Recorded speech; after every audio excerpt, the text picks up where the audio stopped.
তো আজকে ক্লাস 9-এর 4 নম্বর চ্যাপ্টার পদার্থ পরমাণুর গঠন ও পদার্থের ভৌত রাসায়নিক ধর্মসমূহের জল থেকে আলোচনা করব। ঠিক আছে, ওয়াটার। তো জল সম্পর্কে আলোচনা করব। তো আমরা জানি যে জলের আরেক নাম জীবন। ঠিক আছে, প্রত্যেকেই জানি যে জলের আরেক নাম জীবন। তো দেখো প্রথমে কি আছে, যে প্রাণের বিকাশে ও প্রাণ ধারণের জলের ভূমিকা। তো জানি যে প্রত্যেক জীবের জীবন ধারণের জন্য জল একটা অপরিহার্য উপাদান। ঠিক আছে, জল ছাড়া কিন্তু কোনো প্রাণী বা বলতে পারো উদ্ভিদও এমনকি বাঁচা অসম্ভব। ঠিক আছে, দেখো বলছে যেমন খাদ্যবস্তু পাচন, পুষ্টি উপাদানের পরিবহন, রেচন ইত্যাদি প্রক্রিয়াগুলি জলের ওপর নির্ভরশীল। শরীর থেকে ঘাম হিসেবে জলের নির্গমন ও তার বাষ্পায়নের মাধ্যমে দেহের উষ্ণতা নিয়ন্ত্রণ হয়। উদ্ভিদের ক্ষেত্রে বীজের অঙ্কুরোদ্গম, সালোক সংশ্লেষের প্রক্রিয়ায় খাদ্য উৎপাদন ও খাদ্যবস্তুর সংগমন। ঠিক আছে, উৎপাদন ও খাদ্যবস্তুর সংবহন জলের ওপর নির্ভরশীল। যেমন পুকুর, হ্রদ, নদী ও সমুদ্রের জলে অসংখ্য প্রাণী ও উদ্ভিদ বসবাস করে। কাজেই জল ছাড়া পৃথিবীতে জীবজগতের অস্তিত্ব কল্পনা করা যায় না। জলের কতগুলি বিশেষ ধর্মই জলকে এত গুরুত্বপূর্ণ করে তুলেছে, এইরকম কয়েকটা ধর্ম নিচে আলোচনা করা হলো। আপেক্ষিক তাপে জলের আপেক্ষিক তাপ খুব বেশি। ঠিক আছে, জলের আপেক্ষিক তাপ হচ্ছে 4200 জুল কেজি পার কেলভিন।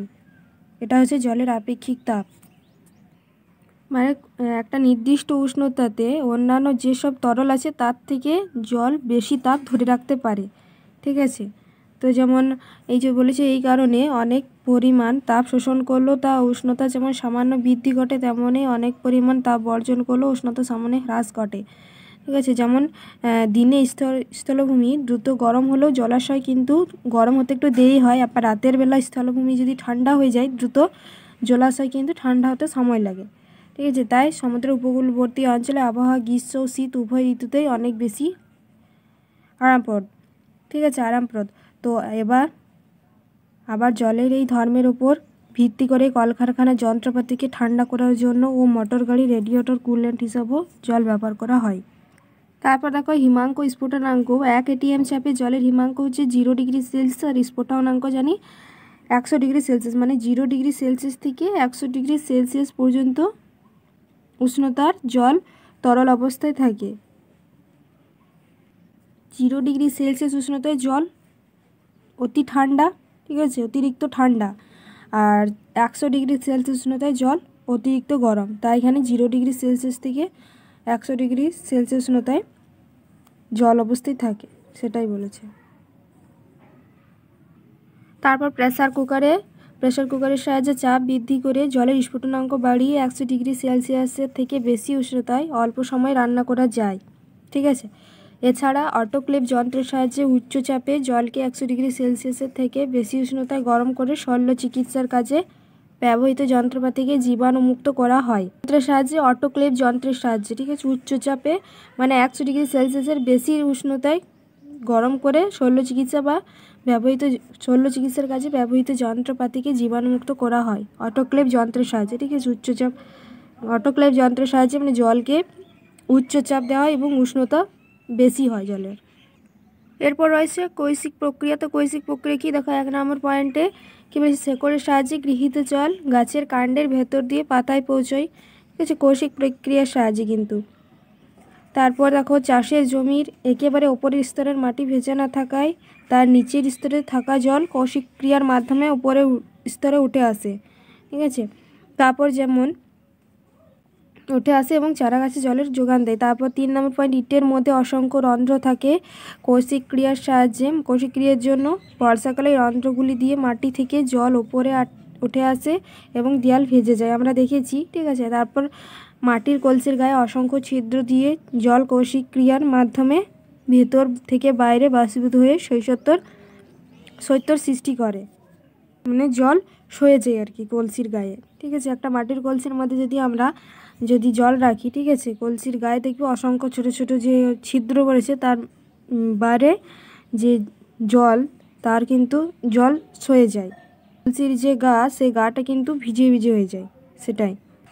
শেকড়ের সাহায্যে গৃহীত জল কাণ্ডের পাতায় পৌঁছে। মানে দেখবে আমরা যখন কোনো গাছকে জল দিই বা চারা গাছকে, তখন শেকড়েই দিই মাটিতে, যাতে কি ওই জলটা আস্তে আস্তে তার প্রয়োজন মতো জল আস্তে আস্তে গাছকে মানে কাণ্ডকে নিয়ে আসে এবং কাণ্ড থেকে পাতায় নিয়ে আসে, ঠিক আছে। গাছের নিচে মাটিতে শিকড়েতে জল দিই, ঠিক আছে, যে মূল রয়েছে সেই মূলে জল দিই, কারণ ওই শিকড় থেকে কিন্তু আস্তে আস্তে জল ওপরে আসছে, ঠিক আছে। আমরা ক্লাস 9-এর যে আমরা যে ক্লাস 9-এর যে সালোক সংশ্লেষ চ্যাপ্টারটি আছে, ঠিক আছে, সেই সালোক সংশ্লেষ চ্যাপ্টারটা দেখেছি যে জাইলেম এবং ফ্লোয়েম কলা আছে, ঠিক আছে। ফ্লোয়েম কলার মাধ্যমে খাদ্য পরিবহন করে, আর জাইলেম কলা আছে যে সেইগুলো কি হয়, সেই জাইলেম কলার মাধ্যমে বিভিন্ন কোষারন্ধ্রে আস্তে আস্তে জলকে পরিবহন করে, ঠিক আছে, যে শিকড় থেকে কাণ্ড, তার থেকে পাতা, ঠিক আছে, সেই হিসেবে। তারপর বহুমুখী সার্বজনীন দ্রাবক হিসেবে জল। তো জল একটি জানি আমরা ধ্রুবীয় দ্রাবক, ঠিক আছে। জল একটা ধ্রুবীয় দ্রাবক এবং সমযোজী পোলার দ্রাবক, দুটোই।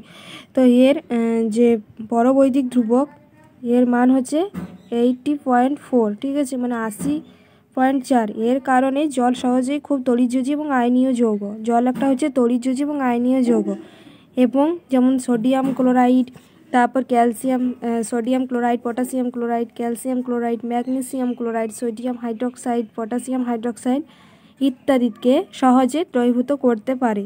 তারপর 2 নম্বর পয়েন্ট, যেমন গ্লুকোজ, চিনি, ethyl alcohol, formic acid, acetic acid ইত্যাদি ধ্রুবীয় সমযোজী যৌগ জলে সহজে দ্রবীভূত হয়। যেমন এই যে গ্লুকোজ, চিনি, ইথাইল অ্যালকোহল, এগুলো কিন্তু ধ্রুবীয় সমযোজী যৌগ, ঠিক আছে। এগুলো কিন্তু জলে সহজে দ্রবীভূত হয়ে যায়। তারপর 3 নম্বর পয়েন্ট, আয়নীয় ও সমযোজী প্রকৃতির বহুসংখ্যক কঠিন ও তরল পদার্থ ছাড়াও বেশ কয়েকটি গ্যাসীয় পদার্থ, যেমন হচ্ছে ammonia, carbon dioxide, sulphur dioxide, তারপর হাইড্রোক্লোরিক অ্যাসিড ইত্যাদি জলে দ্রবীভূত হতে পারে। তো এগুলো হচ্ছে আয়নীয় সমযোজী, তো এইগুলো হচ্ছে গ্যাসীয় পদার্থ, ঠিক আছে। কঠিন ও তরল পদার্থ ছাড়া এগুলো হচ্ছে গ্যাসীয় পদার্থ, তো এইগুলো কিন্তু জলে দ্রবীভূত হয়। তারপর 4 নম্বর পয়েন্টে, স্বাভাবিক বায়ুমণ্ডলীয় চাপে 0 ডিগ্রি সেলসিয়াস থেকে 100 ডিগ্রি সেলসিয়াস উষ্ণতা পর্যন্ত জল তরল অবস্থায় থাকে। আমরা এটা জানি, আগে পড়লাম, ঠিক আছে, যে জল তরল অবস্থা হচ্ছে 0 ডিগ্রি সেলসিয়াস উষ্ণতায় হচ্ছে জল অতিরিক্ত ঠান্ডা, ঠিক আছে। আর যে 100 ডিগ্রি সেলসিয়াস উষ্ণতা, সেটা কিন্তু জল অতিরিক্ত গরম, মানে অতিরিক্ত হিট থাকে, তাপ উৎপন্ন করে 100 ডিগ্রি সেলসিয়াস উষ্ণতায়, মানে বলতে পারে জল ফুটে। আর কি বলছে, অন্য কোনো দ্রাবক উষ্ণতায় এত বড় বিস্তৃতিতে তরল অবস্থায় থাকতে পারে না। তারপর 5 নম্বর পয়েন্টে, জল মাটির মধ্যে উপস্থিত প্রয়োজনীয় খনিজ উপাদানকে দ্রবীভূত করতে পারে, যার ফলে উদ্ভিদ তা সহজেই মূল দ্বারা শোষণ করতে পারে, ঠিক আছে। জল মাটির মধ্যে উপস্থিত প্রয়োজনীয় খনিজ উপাদানকে দ্রবীভূত করতে পারে। তারপর 6 নম্বর পয়েন্ট, মানব শরীরে বেশিরভাগ শারীরবৃত্তীয় ক্রিয়ার জন্য জল মাধ্যম হিসেবে কাজ করে। এইসব কারণে দ্রাবক হিসেবে জল সবচেয়ে বেশি ব্যবহৃত হয়। এই বহুমুখী দ্রাবক ধর্মের জন্য জলকে সার্বজনীন দ্রাবক বা বহুমুখী দ্রাবক বলা হয়। এরপর পানীয় জল দেখব, পানীয় জল সম্পর্কে জানব, ড্রিঙ্কিং ওয়াটার। তো আমরা জানি যে পৃথিবীর 100% জলের মধ্যে 97% মানে 97% জলে কিন্তু লবণাক্ত জল বা সমুদ্রের জল, আর যে 3% সেটা কিন্তু আমরা যেটা জলটা গ্রহণ করি, ঠিক আছে, সাধু জল। 3% জল সাধু জল হিসেবে ব্যবহার করি। এই সাধু জলের 2 থেকে 3 ভাগের অংশে আবার মেরু প্রদেশে ও বিভিন্ন স্থায়ী হিমবাহে জমাট বেঁধে থাকে। তো পৃথিবীর মোট জলের মাত্র 1% নদী, ঝর্ণা, হ্রদ, পুকুর ও মাটির তলায় সঞ্চিত থাকে, যা মানুষের বিভিন্ন প্রয়োজনে ব্যবহৃত হয়। এখানে পানীয় জলের যে গুণাগুণ সেটা দিয়েছে। তো 1 নম্বর কি, পানীয় জলকে অবশ্যই বর্ণহীন, গন্ধহীন ও স্বাদহীন ও স্বচ্ছ হতে হবে। 2 নম্বর পয়েন্ট, এতে রোগ সৃষ্টিকারী কোনো ব্যাকটেরিয়া, জীবাণু থাকা চলবে না। 2 নম্বর পয়েন্ট, এতে রোগ সৃষ্টিকারী কোনো ব্যাকটেরিয়া বা জীবাণু থাকা চলবে না। 3 নম্বর পয়েন্ট, প্রলম্বিত কোনো জাতীয় অশুদ্ধি মুক্ত হওয়া প্রয়োজন। 4 নম্বর পয়েন্ট, অধিক পরিমাণে দ্রবীভূত খনিজ লবণ, ঠিক আছে, যেমন ক্ষরতা সৃষ্টিকারী লবণ ও নাইট্রেট লবণ থাকা বাঞ্ছনীয় নয়। 5 নম্বর, বিষক্রিয়া সৃষ্টিকারী ক্ষতিকারক লবণ যেমন ধাতব সায়ানাইড, ধাতব ফ্লুরাইড, ধাতব আর্সেনাইড, ধাতব আর্সেনেট এগুলো থাকা চলবে না। এছাড়া পানীয় জলের মানকগুলির আরও কতগুলি মাপকাঠি রয়েছে। পৃথিবীর সব উন্নত দেশে খুব কঠোরভাবে পানীয় জলের আন্তর্জাতিক মানে ওয়ার্ল্ড হেলথ অর্গানাইজেশনের প্রদত্ত স্ট্যান্ডার্ড মেনে চলা হয়। তো ভারতের ক্ষেত্রে মানকগুলির অনুমোদিত মান হচ্ছে মিলিগ্রাম পার লিটার, ঠিক আছে। এবং মানব দেহের ওপর তাদের প্রভাব নিচে এখানে দেওয়া হয়েছে তালিকা, ঠিক আছে, কী যে মানক অনুমিত মান এবং তার প্রভাব। তো পানীয় জলের পিএইচের মান হচ্ছে 6.5 থেকে 8.5। এটা ইম্পর্টেন্ট যে পানীয় জলের পিএইচের মান কত, 6.5 থেকে 8.5। তো এর প্রভাব কি, পানীয় জল ক্ষারীয় মানে ক্ষারকীয় হলে পরিপাকে বিঘ্ন ঘটে, আবার আম্লিক হলে স্নায়ুতন্ত্রে ফুসফুস ও শ্বাসনালীর ক্ষতিগ্রস্ত বা পরিপাক ক্রিয়ার বিঘ্ন ঘটে, ঠিক আছে, আম্লিক হলে, আর ক্ষারীয় হলে পরিপাকে বিঘ্ন ঘটে। তারপর কলিফর্ম কাউন্ট, তো এর অনুমোদিত মান হচ্ছে 0 মানে 0, মানে বিভিন্ন জলবাহিত রোগ হয়। তারপর ক্লোরাইড হচ্ছে 250 মিলিগ্রাম পার লিটার। এটা কি, এটি সাধারণ শরীরে অভ্যন্তরে ক্ষয়সাধন ও রক্তের আয়নীয় সাম্য বিঘ্নিত হয়। তারপর দ্রবীভূত অক্সিজেন DO, এর হচ্ছে ন্যূনতম মান হচ্ছে 4 থেকে 6 মিলিগ্রাম পার লিটার। দ্রবীভূত অক্সিজেনের পরিমাণ কমে গেলে জলে দুর্গন্ধের সৃষ্টি হয়। তারপর ফ্লোরাইড হচ্ছে 1 মিলিগ্রাম পার লিটার, ঠিক আছে। তো এটির কারণে কিন্তু ফ্লুরোসিস রোগ হয় এর বেশি হলে, 1-এর বেশি হলে। আর আর্সেনিকের অনুমোদিত মান হচ্ছে 0.1 থেকে 0.5, 0.01 থেকে 0.05 মিলিগ্রাম পার লিটার। এর অধিকতর হলে আর্সেনিকোসিস প্রভাব দেখা যায়, ঠিক আছে। এরপর দেবো কলিফর্ম কাউন্ট। তো কলিফর্ম কি ইকোলাই, মানে ইকোলি হলে এক ধরনের কলিফর্ম ব্যাকটেরিয়া, মানব শরীরে এরা প্রধানত খাদ্যনালীতে বসবাস করে, ঠিক আছে, এস্চেরিচিয়া কোলাই যেটা। তো কি, এর বেশিরভাগ ইকোলি সাধারণ ক্ষতিকারক না হলে এদের মধ্যে কয়েকটি স্টেন বা পেটের নানা রকমের সমস্যার সৃষ্টি করে। 100 ml কোনো জলের নমুনায় এই ব্যাকটেরিয়া যতগুলি কলোনি থাকে তাকে ওই জলের কলিফর্ম কাউন্ট বলে। কলিফর্ম কাউন্টের ভিত্তিতে পানীয় জলের গুণগত মান বিচার করা হয়। বিশুদ্ধ পানীয় জলের ক্ষেত্রে কলিফর্ম কাউন্টের মান 0 হওয়া উচিত। তো দেখো রয়েছে পানীয় জল প্রস্তুতির জন্য জল পরিশোধন, ঠিক আছে। তো এখানে কি, শহরাঞ্চলে পরিশোধিত পানীয় জল প্রস্তুতি, মানে শহরাঞ্চলে যে পানীয় জল রয়েছে সেটি কিভাবে প্রস্তুত করা হয়, ঠিক আছে, সেটা এখানে দেওয়া আছে। তো 1 নম্বর পয়েন্টে কী দিয়েছে, প্রলম্বিত অপদ্রব্য দূরীকরণ, ঠিক আছে, মানে পাম্পের সাহায্যে নদী বা হ্রদের জল বিভিন্ন যে পরিশ্রমযুক্ত আছে তো এগুলো একটা ট্যাঙ্কের মধ্য দিয়ে চালনা করার পর একটা বৃহদাকার ট্যাঙ্কে পাঠানো হয়, ঠিক আছে। বৃহদাকার ট্যাঙ্কের মধ্যে দিয়ে চালনা করার পর অপর একটি বৃহদাকার ট্যাঙ্কে পাঠানো হয়। ওই জলের সঙ্গে পরিমাণ মতো সোডা, চুন, ফটকিরি মিশিয়ে স্থিরভাবে রেখে দেওয়া হয়, ঠিক আছে। এর ফলে ক্লোরিডীয় কর্দমাক্ত পদার্থ ট্যাঙ্কের তলদেশে থিতিয়ে পড়ে। এই জল প্রবেশ করা হচ্ছে, তারপর একটা যে বিশাল যে ট্যাঙ্ক তার মধ্যে রাখা হয় এবং তার মধ্যে বিভিন্ন ধরনের সোডা, চুন, ফটকিরি মিশিয়ে দেওয়া হয়, ঠিক আছে। তারপর ওপরের স্বচ্ছ আংশিক পরিশোধিত জল পরিশোধনের জন্য আবার একটা ট্যাঙ্কের মধ্য দিয়ে প্রবাহিত করা হয়। এই অপর একটা ট্যাঙ্কে করা হলো, ঠিক আছে। তারপর দেখো কি বলেছে, পরিশ্রমণের জন্য ব্যবহৃত ট্যাঙ্কে হিসেবে বালি, যে মিহি বালি, মাঝে মোটা বালি, নিচে নুড়ি পাথর রাখা হয় এবং পরিশ্রমণের ফলে জল থেকে সূক্ষ্ম প্রলম্বিত কণাগুলি দূরীভূত করা হয়, ঠিক আছে। এই যে সূক্ষ্ম প্রলম্বিত কণা এগুলো কিন্তু দূরীভূত করা হচ্ছে পরিশ্রাবণের সাহায্যে। তারপর 3 নম্বর পয়েন্টে দেখো, প্রাপ্ত পরিশোধিত আংশিক জীবাণুমুক্ত জলের মধ্যে, ঠিক আছে, পরিমিত পরিমাণ ক্লোরিন যোগ করলে অবশিষ্ট সমস্ত জীবাণু ধ্বংসপ্রাপ্ত হয়। তো এরপর কিন্তু এই জলকেই আবার ক্লোরিন যোগ করা হচ্ছে, কেন, কারণ যে সকল জীবাণু রয়েছে সেই জীবাণুমুক্ত জলের মধ্যে তো সেই জীবাণুমুক্ত জলের মধ্যে কিন্তু জীবাণুগুলোকে ধ্বংস করা হয় কোন যৌগ যোগ করে, না এই যে ক্লোরিন যোগ করে কিন্তু জীবাণু ধ্বংস করা হয় জলের মধ্যে। এরপর পাম্পের সাহায্যে পরিশোধিত জীবাণুমুক্ত জল ট্যাঙ্কে পাঠানো হয়। প্রয়োজন মতো পরিবহন নলের সাহায্যে বিভিন্ন এলাকায় জল সরবরাহ করা হয়। তো এরপর এই যে ক্লোরিন জাতীয় যে জীবাণুগুলো আছে সেইগুলো মেরে ফেলা হচ্ছে। তারপর আবার সেই যে জলটি বিশুদ্ধ করা হচ্ছে সেই জলটি আবার অপর একটা ট্যাঙ্কে রাখা হচ্ছে স্টোর করে এবং সেটা প্রয়োজন মতো ব্যবহার করেছে। তো এটা হচ্ছে শহরাঞ্চলের জলকে পানীয় হিসেবে প্রস্তুতি করা। আছে বিশুদ্ধ পানীয় জল প্রস্তুতির বিভিন্ন পদ্ধতি। তো যে বিশুদ্ধ পানীয় জল রয়েছে তার প্রস্তুতির বিভিন্ন পদ্ধতি আছে, যেমন স্ফুটন প্রক্রিয়া, তারপর ক্লোরিনেশন, তারপর অতিবেগুনি রশ্মি দ্বারা বিশুদ্ধ জল প্রস্তুতি,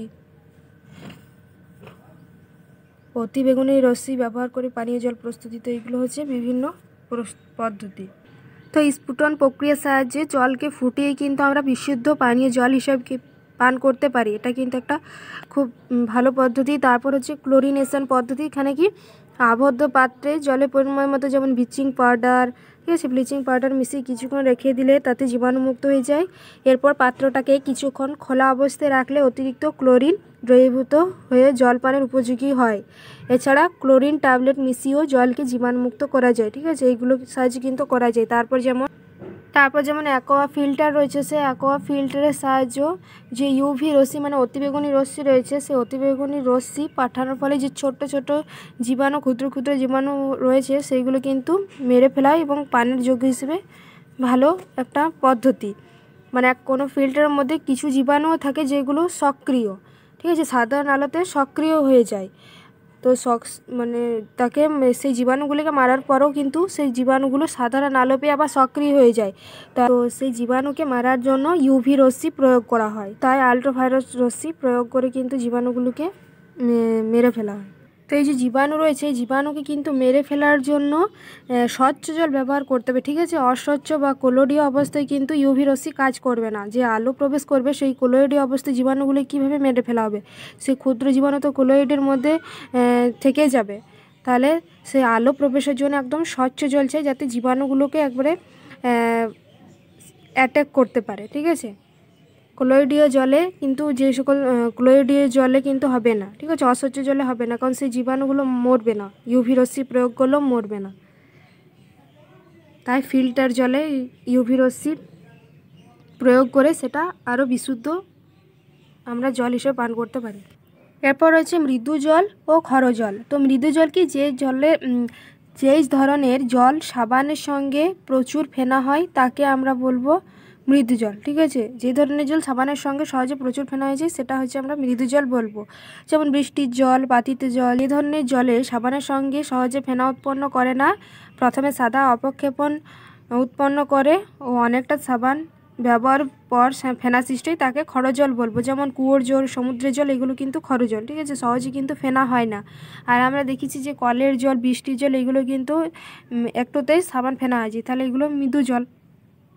জলের ক্ষরতা ppm এককে প্রকাশ করা হয়। তো জলে মূলত ক্যালসিয়াম, ম্যাগনেসিয়াম, তারপর লোহা, ধাতু বাইকার্বনেট, ক্লোরাইড, ঠিক আছে, ও সালফেট লবণ দ্রবীভূত থাকলে জল ক্ষর হয়, ঠিক আছে। প্রকৃতপক্ষে ক্যালসিয়াম ক্যালসিয়াম 2+, ম্যাগনেসিয়াম 2+, তারপর Fe2+, মানে Fe2+, মানে আয়রন 2+, আয়রনের উপস্থিতিতে জলের ক্ষরতার কারণ। তো জলের ক্ষরতা কিন্তু দুই ধরনের হয়ে থাকে, একটা হচ্ছে অস্থায়ী ক্ষরতা, একটা স্থায়ী ক্ষরতা। তো অস্থায়ী ক্ষরতা কি না, যেই প্রকার ক্ষরতা স্ফুটন বা অন্য কোনো সহজ প্রক্রিয়ার দ্বারা দূরীভূত করা যায় সেই প্রকার ক্ষরতাকে আমরা স্থায়ী ক্ষরতা বলবো। যেমন ক্যালসিয়াম, ম্যাগনেসিয়াম এবং আয়রন ধাতুর বাইকার্বনেট লবণ, ঠিক আছে, বাইকার্বনেট লবণ দ্রবীভূত থাকলে অস্থায়ী ক্ষরতার সৃষ্টি হয়। তো অস্থায়ী ক্ষরতা প্রদর্শনকারী জলকে অস্থায়ী ক্ষরজল বলে। অস্থায়ী ক্ষরজলে calcium bicarbonate, magnesium bicarbonate, ferrous bicarbonate লবণগুলির মধ্যে অন্তত যে কোনো একটা লবণ দ্রবীভূত অবস্থায় থাকে। আর স্থায়ী ক্ষরতা কি, যে ক্ষরতাকে সহজেই দূর করা যায় না, ঠিক আছে, শুধুমাত্র বিশেষ রাসায়নিক প্রক্রিয়া দূর করা যায়, ঠিক আছে, শুধুমাত্র বিশেষ রাসায়নিক প্রক্রিয়াই দূর করা যায়, তাকে স্থায়ী ক্ষরতা বলবো। যেমন ক্যালসিয়াম, ম্যাগনেসিয়াম ধাতুর ক্লোরাইড বা সালফেট লবণ দ্রবীভূত থাকায় স্থায়ী ক্ষরতার সৃষ্টি হয়, এই জলকে স্থায়ী ক্ষরজল বলবো। স্থায়ী ক্ষরজলে ক্যালসিয়াম ক্লোরাইড, তারপর ম্যাগনেসিয়াম সালফেট, ম্যাগনেসিয়াম ক্লোরাইড ও ম্যাগনেসিয়াম সালফেট লবণগুলির মধ্যে অন্তত যে কোনো একটা দ্রবীভূত অবস্থায় থাকে। তো অস্থায়ী ক্ষরজলে কি, অস্থায়ী ক্ষরজলে বিভিন্ন যে লবণ রয়েছে সেই লবণগুলির মধ্যে বাইকার্বনেট যুক্ত থাকে, মানে এই যে এইচ, ঠিক আছে, বাইকার্বনেট থাকলে কিন্তু এইচ হবে, H+ বা OH+ এগুলো কিন্তু হবে। আর যে স্থায়ী ক্ষরতা সেই ক্ষেত্রে কিন্তু লবণের সাথে যে বাই কথাটা থাকবে না, শুধুমাত্র ক্লোরাইড, তারপর সালফেট, এই সকল থাকবে। এখানে যেমন বাইকার্বনেট লবণ, এখানে যেমন বাইকার্বনেট লবণ থাকছে, যেমন calcium bicarbonate, magnesium bicarbonate, ferrous bicarbonate, এইগুলো হচ্ছে অস্থায়ী ক্ষরতার ক্ষেত্রে। আর এখানে কিন্তু শুধুমাত্র বাইকার্বনেট থাকবে না, যোগ হবে না, calcium chloride, calcium sulphate, magnesium chloride, magnesium sulphate, এইগুলো কিন্তু স্থায়ী ক্ষরতা, ঠিক আছে, এখানে H+ থাকবে না। বাই থাকবে না। তো সেইগুলো হচ্ছে স্থায়ী ক্ষরতা। তো অস্থায়ী ক্ষরতা খুব সহজেই দূর করা যায়, আর স্থায়ী ক্ষরতা কিন্তু সহজে দূর করা যায় না, ঠিক আছে, স্থায়ীভাবে থেকে যায়। তো এখানে দেখো স্ফুটনের সাহায্যে অস্থায়ী ক্ষরতা দূরীকরণ দেওয়া আছে। তো অস্থায়ী ক্ষর জলকে কোনো ধাতব বা কাচের পাত্রে নিয়ে শুধুমাত্র ফোটালে ওই জলে উপস্থিত ক্যালসিয়াম ম্যাগনেসিয়াম ধাতুর বাইকার্বনেট লবণগুলি বিয়োজিত হয়ে অদ্রাব্য কার্বনেট লবণ হিসেবে অধিক্ষিপ্ত হয়, ঠিক আছে।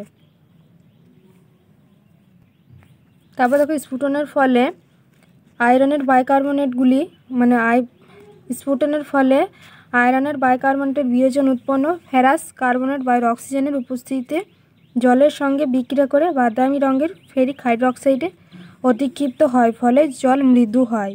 তবে ম্যাগনেসিয়াম কার্বনেট, ঠিক আছে, ম্যাগনেসিয়াম কার্বনেটের জলে কিছুটা দ্রাব্য হওয়ায় ম্যাগনেসিয়াম ধাতুর বাইকার্বনেট লবণগুলি অস্থায়ী ক্ষরতা স্ফুটন দ্বারা সম্পূর্ণরূপে কিন্তু দূরীভূত করা হয় না। তারপর দেখো কি বলেছে, আয়ন বিনিময় রেজিনের সাহায্যে স্থায়ী ও অস্থায়ী ক্ষরতা দূরীকরণ। তো কি বলেছে, আয়ন বিনিময়কারী রেজিন হলো কৃত্রিম উপায়ে তৈরি জটিল গঠনযুক্ত উচ্চ আণবিক ভরবিশিষ্ট জৈব যৌগ। এইগুলি দুই ধরনের হয়ে থাকে, একটা হচ্ছে ক্যাটায়ন বিনিময়কারী আয়ন, ঠিক আছে, একটা হচ্ছে ক্যাটায়ন বিনিময়কারী আয়ন রেজিন, আর একটা হচ্ছে অ্যানায়ন বিনিময়কারী রেজিন। তো এগুলো হচ্ছে কৃত্রিম পদ্ধতিতে স্থায়ী এবং অস্থায়ী ক্ষরতা দূরীকরণ, ঠিক আছে। ক্যাটায়ন বিনিময়কারী যে রেজিন সেটি হচ্ছে ধাতব আয়ন, ক্যাটায়ন বিনিময়কারী রেজিন হচ্ছে ধাতব আয়ন। এই ধাতব আয়ন দিয়েও কিন্তু জলের ক্ষরতা দূর করা হয়। আর একটা হচ্ছে যে অ্যানায়ন বিনিময়কারী রেজিন, সেটা হচ্ছে অধাতব আয়ন, সেই অধাতব আয়ন দিয়ে জলের ক্ষরতা দূর করা হয়, ঠিক আছে। অ্যানায়ন বিনিময়কারী রেজিন দ্বারা জলে উপস্থিত অধাতব আয়ন ব্যবহার করা হয়, অধাতব আয়ন অপসারণ করা হয়। আর ক্যাটায়ন বিনিময়কারী রেজিন দ্বারা উপস্থিত ধাতব আয়ন অপসারণ করা হয়। ক্যাটায়ন বিনিময়ে ধাতব যেমন ক্যালসিয়াম 2+ ম্যাগনেসিয়াম 2+ ইত্যাদি কিন্তু ক্যাটায়নের বিনিময় ঘটে রেজিন গঠিত অদ্রাব্য ক্যালসিয়াম ম্যাগনেসিয়াম লবণ গঠিত হয়, ঠিক আছে। এই সকল কিন্তু এগুলো হচ্ছে ধাতব, ক্যালসিয়াম ম্যাগনেসিয়াম, আর অ্যানায়ন হচ্ছে অধাতব। আর অ্যানায়ন বিনিময়কারী অধাতব আয়ন অপসারণ যেমন কি না, ধাতব আয়নমুক্ত জলকে অ্যানায়ন বিনিময়কারী রেজিন স্তরের মধ্য দিয়ে চালনা করলে রেজিনের OH-, ঠিক আছে, মানে হাইড্রক্সিল আয়নের সঙ্গে জলে উপযোগিতা Cl- ক্লোরিন এবং SO4 ইত্যাদি আয়নের বিনিময় ঘটে, ফলে নির্গত জলের মধ্যে H+ ও H- আয়ন ছাড়া কোনো ক্যাটায়ন বা অ্যানায়ন থাকে না। এর ফলে দু প্রকার রেজিন স্তর অতিক্রম করে আয়নমুক্ত জল পাওয়া যায়। বহু ব্যবহারের পর অ্যানায়ন বিনিময়কারী রেজিনের কার্যক্ষমতা হ্রাস পেলে ওই রেজিন স্তরের মধ্য দিয়ে লঘু সোডিয়াম হাইড্রোক্সাইড NaOH দ্রবণ চালনা করা হয়, এর ফলে রেজিনের পুনরুদ্ধার ঘটে। তো রেজিনের উভমুখিতা কাকে বলে, এই যে সংজ্ঞাটা, যে আয়ন বিনিময়কারী রেজিনের আয়ন যুক্ত হওয়ার উভমুখিতা বলা হয়, ঠিক আছে, মানে আয়ন বিনিময়কারী রেজিনের আয়ন যুক্ত হওয়ায় উভমুখিতা বলা হয় কি, রেজিনের উভমুখিতা। তো আয়ন মুক্ত জল কাকে বলবো, যে জলে শুধুমাত্র H+ আয়ন মানে হাইড্রোজেন আয়ন ও OH- মানে হাইড্রক্সিল আয়ন থাকে, তাকে আমরা আয়নমুক্ত জল বলবো। হচ্ছে জল দূষণ। তো এখানে জল দূষণের সংজ্ঞা দিয়েছে। আমরা জানি যে জলের ভৌত রাসায়নিক প্রকৃতির গুণগত পরিবর্তন ঘটলে ব্যবহৃত জল যদি জীবের ওপর ক্ষতিকর প্রভাব ফেলে তাকে আমরা জল দূষণ বলবো, একে আমরা জল দূষণ বলবো, মানে জল দূষণ ঘটেছে। এরপর দেখো জল দূষণের কারণ দেওয়া আছে, বিভিন্ন কারণে কিন্তু জল দূষণ হয়ে থাকে, যেমন কীটনাশক বা পেস্টিসাইড দ্বারা জল দূষণ। তো এখানে কী বলেছে, পতঙ্গনাশক, ছত্রাকনাশক, আগাছানাশক, পেস্টিসাইড জলে অধিক মাত্রায় মেশায় জল দূষণ ঘটে। এর প্রভাবগুলি হলো যেমন এর ফলে জলজ প্রাণীদের জীবন বিপন্ন হয়, এমনকি মৃত্যু ঘটে। তারপর প্যারাথিয়ন, অ্যালড্রিন, এন্ট্রিন, কোলডেন, DDT, তারপর অর্গানোক্লোরিন জাতীয় কীটনাশক জৈবনাশী, ঠিক আছে, জৈব বিনাশী নয়, খাদ্য শৃঙ্খলের দ্বারা এই সব বিষাক্ত পদার্থ মানুষ সহ বিভিন্ন জীবদেহে প্রবেশ করে ও জৈব বিবর্তন ঘটায়। তারপর যেমন এর ফলে কি টিউমার, মাথা ধরা, পেশি দুর্বলতা, ক্যান্সার হতে পারে, ঠিক আছে। তো বর্তমান দেশগুলিতে DDT এর ব্যবহার কিন্তু নিষিদ্ধ। তারপর 3 নম্বর পয়েন্টে হচ্ছে 3 নম্বর পয়েন্টে ফসফেট ঘটিত পেস্টিসাইডগুলো জৈব বিশ্লেষ্য, তাই এদের ক্ষতিকর প্রভাব অপেক্ষাকৃত কম। এইগুলি মানুষ ও বিভিন্ন জীব ধরে প্রবেশ করলে বমি ভাব, ডায়রিয়া, শ্বাসকষ্ট, খিঁচুনি এগুলো কিন্তু হয়। তারপর 4 নম্বর পয়েন্ট, কার্বামেট জাতীয় পেস্টিসাইডগুলি জৈব বিশ্লেষ্য, এদের প্রভাবে মানবদের সামান্য শ্বাসকষ্ট, খিঁচুনি ইত্যাদি দেখা যায়।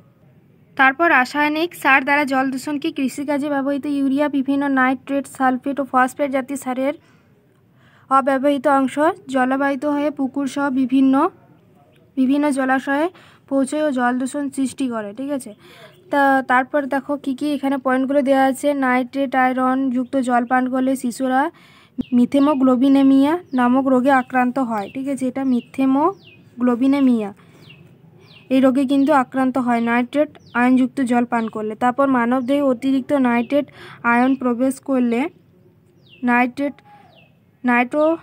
নাইট্রোসামিন জাতীয় যৌগ সৃষ্টি হয়, ফলে ক্যান্সার সম্ভাবনা বাড়ে। তারপর বিভিন্ন অজৈব সার জলাশয়ে মিশিলে, ঠিক আছে, শৈবাল, কচুরিপানা প্রভৃতি জলজ উদ্ভিদের দ্রুত বৃদ্ধি ঘটে, ফলে জলে দ্রবীভূত অক্সিজেনের পরিমাণ কমে ও জলজ প্রাণীরা উপযুক্ত পরিমাণ অক্সিজেন না পেয়ে মারা যায়। তারপর অ্যামোনিয়াযুক্ত সার জলে মিশলে জলে দ্রবীভূত অ্যামোনিয়ার পরিমাণ বেড়ে যায়, এই জল পান করা হয় স্বাস্থ্যের পক্ষে ক্ষতিকর। তারপর যেমন ডিটারজেন্ট দ্বারা জল দূষণ, তো ডিটারজেন্ট দ্বারা জল দূষণ বিভিন্ন যে কাপড় কাচার যে বিভিন্ন ডিটারজেন্ট পাউডার আছে সেই ব্যবহার করলে কিন্তু জল দূষিত হতে পারে। ঠিক আছে, এখানে অনেক পয়েন্ট দেওয়া আছে কারণের কীভাবে আমাদের ক্ষতিগ্রস্ত করতে পারে। তো ডিটারজেন্টে কিন্তু ফসফেট জাতীয় যৌগ থাকে। ঠিক আছে, ফসফেট জাতীয় যৌগ থাকে কিন্তু জল দূষিত হয় যে এবং আমাদের শরীরের পক্ষে কিন্তু ক্ষতিকর। এরপর রয়েছে বিওডি। তো বিওডি কাকে বলে? 1 লিটার দূষিত জলে উপস্থিত জৈব পদার্থগুলিকে ব্যাকটেরিয়া দ্বারা বিয়োজিত করতে সর্বনিম্ন যত মিলিগ্রাম অক্সিজেন প্রয়োজন সেই সংখ্যাটিকে ওই জলের জৈব রাসায়নিক অক্সিজেন চাহিদা বা বিওডি, যাকে বলছে ফুল ফর্ম হচ্ছে বায়োলজিক্যাল অক্সিজেন ডিমান্ড। ঠিক আছে, মানে 1 লিটার দূষিত জলে উপস্থিত যে জৈব পদার্থগুলিকে, ঠিক আছে, জৈব পদার্থ ব্যাকটেরিয়া দ্বারা বিয়োজিত করতে, মানে যত পরিমাণ অক্সিজেনের প্রয়োজন, ঠিক আছে, দূষিত জলে ওই ব্যাকটেরিয়াগুলোকে বিয়োজিত করতে যতটা পরিমাণ অক্সিজেনের প্রয়োজন তাকে বলছে বায়োলজিক্যাল অক্সিজেন ডিমান্ড। ঠিক আছে, মানে হচ্ছে জৈব রাসায়নিক অক্সিজেনের চাহিদা। তারপর দেখো জলের নমুনায় উপস্থিত জৈব বিয়োজনযোগ্য ও জৈব বিয়োজন অযোগ্য উভয় প্রকার দূষকের জারণের জন্য প্রয়োজনীয় মোট অক্সিজেন চাহিদাকে রাসায়নিক অক্সিজেন চাহিদা বা একে আমরা বলবো কেমিক্যাল অক্সিজেন ডিমান্ড। ঠিক আছে, জলের নমুনায় উপস্থিত জৈব বিয়োজনযোগ্য, জৈব বিয়োজন অযোগ্য উভয় প্রকার দূষণের, ঠিক আছে, উভয় প্রকার দূষকের জারণের জন্য প্রয়োজনীয় মোট অক্সিজেনের চাহিদাকে আমরা বলবো কেমিক্যাল অক্সিজেন ডিমান্ড বা রাসায়নিক অক্সিজেন চাহিদা। এরপর দেখব ইউট্রোফিকেশন। তো ইউট্রোফিকেশন কাকে বলে?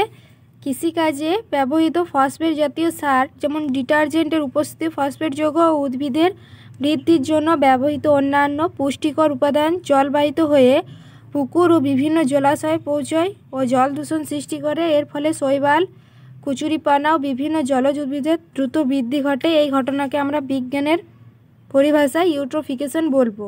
ঠিক আছে, ফলে জলের মধ্যে দ্রবীভূত অক্সিজেনের পরিমাণ দ্রুত কিন্তু হ্রাস পায়। এর কারণে মাছ ও অন্যান্য জলজ প্রাণীরা জীবন বিপন্ন হয়ে যায়। জলে বসবাসকারী অবাত শ্বসনকারী ব্যাকটেরিয়া স্বাভাবিকভাবে বৃদ্ধি পায় ও ব্যাকটেরিয়া সমূহ বিভিন্ন বর্জ্য পদার্থের সঙ্গে বিক্রিয়া ঘটিয়ে মিথেন, অ্যামোনিয়া, হাইড্রোজেন সালফাইড প্রভৃতি গ্যাসীয় পদার্থ উৎপন্ন করে। এর ফলে জলে দুর্গন্ধের সৃষ্টি হয়।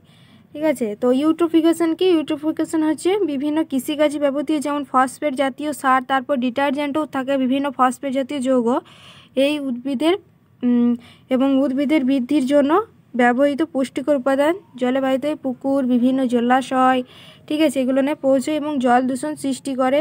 এর ফলে যেমন শৈবাল জাতীয় যে উদ্ভিদ সেইগুলো কিন্তু দ্রুত বৃদ্ধি পায়, যেমন শৈবাল, কচুরিপানা জলজ উদ্ভিদ বৃদ্ধি পায়।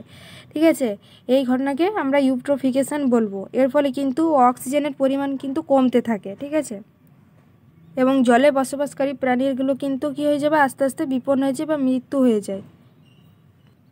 এরপর রয়েছে অ্যালগাল ব্লুম। তো অ্যালগাল ব্লুম কি?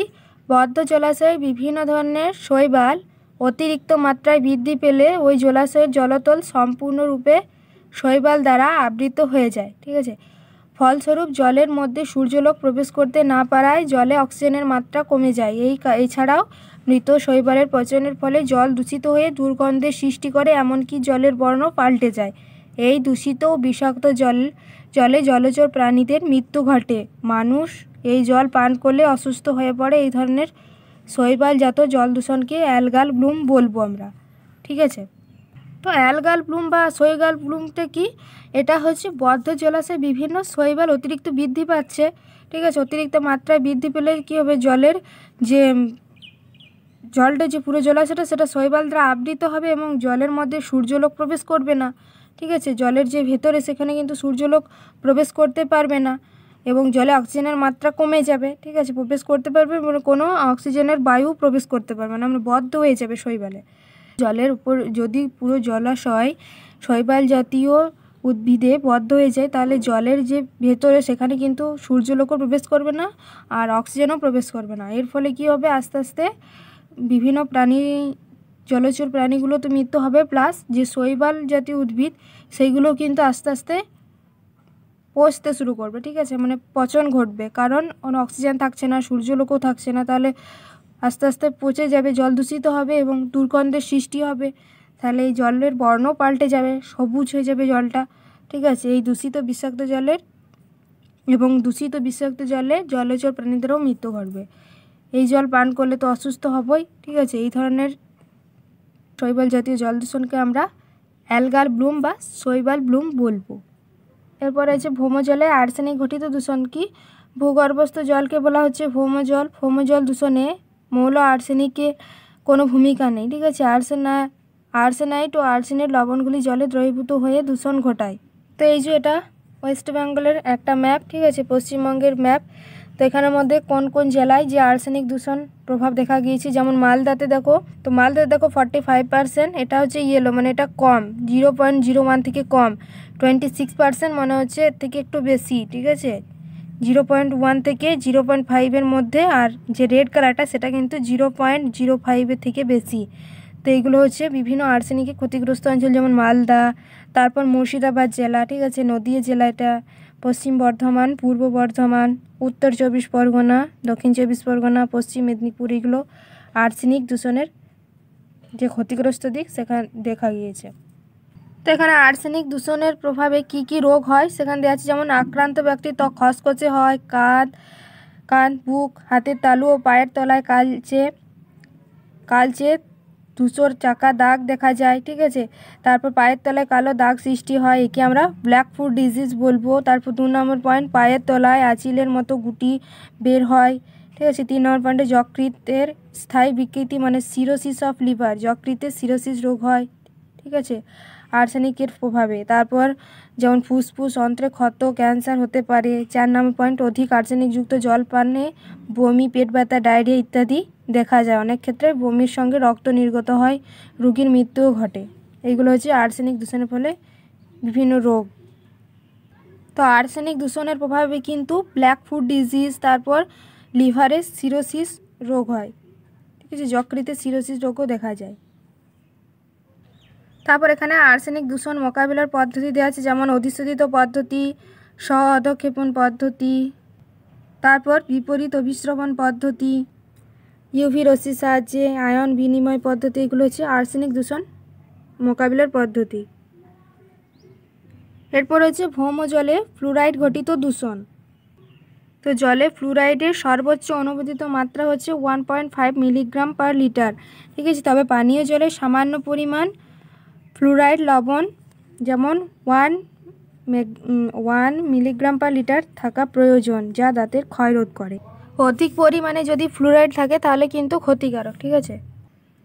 ফ্লুরাইড ঘটিত জল দূষণের পরিণতি, মানে ফ্লুরাইড জল দূষণের ফলে কি কি রোগ হতে পারে, কি কি ক্ষতিকর রোগ, ঠিক আছে। তো দেখো এখানে দেওয়া আছে যে পানীয় জলের প্রতি লিটারে 0.5 থেকে 1 মিলিগ্রাম ফ্লুরাইডের উপস্থিতি দাঁতের পক্ষে উপযোগী, কিন্তু পানীয় জলে অধিক পরিমাণ ফ্লুরাইড থাকলে তা দাঁতে ও হাড়ের ক্যালসিয়ামের সঙ্গে বিক্রিয়া করে, ঠিক আছে, অদ্রাব্য CaF2 গঠন করে। এর ফলে দাঁত ও হাড় ভঙ্গুর হয়ে যায় এবং মেরুদণ্ডের নমনীয়তা, ঠিক আছে, নমনীয়তা হ্রাস পায়। একে বলবো ফ্লুরোসিস রোগ। অনেক সময় ফ্লুরাইডের অতি সংক্রমণের ফলে পায়ের হাড় বেঁকে যায়, একে বলবো নকনি সিনড্রোম। তো ফ্লুরাইড জল দূষণের ফলে কোন কোন রোগ হয়? একটা হচ্ছে ফ্লুরোসিস, যেগুলো হচ্ছে দাঁত ও হাড় ভঙ্গুর হয়ে যায় এবং মেরুদণ্ডের নমনীয়তা হ্রাস পায়, ঠিক আছে। আর নকনি সিনড্রোম একটা রোগ হচ্ছে, যেটা হচ্ছে অনেক সময় ফ্লুরাইডের অতি সংক্রমণের ফলে পায়ের হাড় বেঁকে যায়, এটা হচ্ছে নকনি সিনড্রোম। এছাড়া দীর্ঘদিন ধরে ফ্লুরাইডযুক্ত জল পান করলে থাইরয়েডের সমস্যা দেখা যায়, শারীরিক বৃদ্ধি হ্রাস পায় ও বৃক্ক ক্ষতিগ্রস্ত হতে পারে। এরপর দেখো ফ্লুরাইড দূষণ বা মোকাবিলার করার পদ্ধতিতে কি বলেছে? জলে খুব বেশি মাত্রায় ফ্লুরাইড থাকলে ওই জলকে সক্রিয় অ্যালুমিনিয়াম নির্মিত স্তম্ভের মধ্যে দিয়ে পাঠালে, ঠিক আছে, স্তম্ভের মধ্যে দিয়ে ফাটালে ফ্লুরাইড লবণগুলি অনেকটাই দ্রবীভূত হয়। 2 নম্বর পয়েন্ট কি? ফ্লুরাইডযুক্ত জলে চুন ও ফটকিরি ভালোভাবে মিশিয়ে নিয়ে কয়েক ঘন্টা স্থিরভাবে রেখে দেওয়া হয়। এরপর তৃতীয় যাওয়া জলকে পরিস্রাবন করে নিলে বেশ কিছুটা ফ্লুরাইড লবণ দ্রবীভূত হয়। এছাড়া আর্সেনিক ঘটিত দূষণ দূরীকরণের পদ্ধতিগুলি ফ্লুরাইড ঘটিত দূষণ দূরী করা যায়। এরপর দেখো ইতাই বা আউচ আউচ রোগ। এটা কি? 1970 খ্রিস্টাব্দে জাপানের টয়ামায় ক্যাডমিয়াম ঘটিত দূষণের ফলে ইটাই রোগ দেখা যায়। এই ক্ষেত্রে আক্রান্ত রোগীর হাড়ের ও গাঁটের যন্ত্রণা, হাড়ের ভঙ্গুরতা বৃদ্ধি পায়, এমনকি ফুসফুসের ক্যান্সারও পর্যন্ত হয়। তো ইটাই রোগকে কিন্তু আউচাউচও বলে, ঠিক আছে। তো এই রোগের প্রধান কারণ হচ্ছে ক্যাডমিয়াম, ঠিক আছে, ক্যাডমিয়াম জাতীয় দূষণ। এরপর রয়েছে মিনামাটা রোগ। এটি কি 1953 থেকে 69 খ্রিস্টাব্দে জাপানের মিনামাতা অঞ্চলে মারকারি ঘটিত, বা এটাকে পারদ দূষণও বলছে, ঠিক আছে, মারকারি ঘটিত বিষক্রিয়ায় মিনামাটা রোগের প্রাদুর্ভাব ঘটেছিল। এই রোগের আক্রান্ত হয়ে 100 জনেরও বেশি মানুষ মারা যায় এবং হাজার হাজার মানুষ বিকলাঙ্গতা হয়ে যায়। এই রোগের উপসর্গ হলো পেশি, ঠোঁট, জিহ্বা ও হাড়ের অসারতা, কালক্রমে অন্ধত্ব, স্মৃতি বৈকল্য। তো মিনামাটা রোগের প্রধান কারণ হচ্ছে পারদ, বা যাকে আমরা মার্কারি বলি, ঠিক আছে। তো পারদ দূষণের ফলে মিনামাটা রোগ হয়, আর ক্যাডমিয়াম দূষণের ফলে ইতাই রোগ হয়। তো ক্লাস 9-এর জল চ্যাপ্টারতে কিন্তু এইগুলোই ছিল। পরের ভিডিওতে এই চ্যাপ্টার থেকে কিছু ইম্পর্টেন্ট MCQ আলোচনা করব, ঠিক আছে।